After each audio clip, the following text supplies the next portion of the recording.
ఛత్తీస్గఢ్ అడవుల్లో ఒక్కసారిగా భారీ పేలుడు శబ్దం. ఆ తర్వాత కొండల మధ్య నుంచి ఎగిసిపడిన నల్లటి పొగ.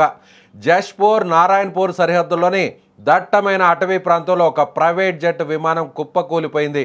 ఈ ఘోర ప్రమాదంలో పైలట్, కో పైలట్ అక్కడికక్కడే దుర్మరణం పాలయ్యారు. కానీ అసలు అర్థం కాని విషయం ఏంటంటే, అసలు ఈ విమానం అంత తక్కువ ఎత్తులో ఎందుకు ప్రయాణించింది?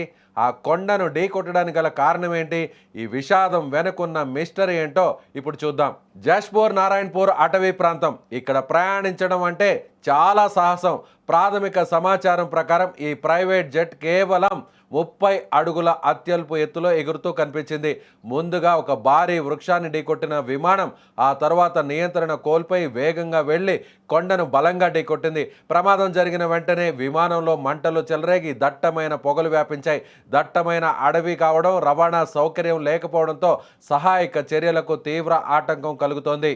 ఈ ప్రమాదంలో ఇప్పుడు అతిపెద్ద ప్రశ్న, విమానం అంత తక్కువ ఎత్తులో ఎందుకు వెళ్ళింది?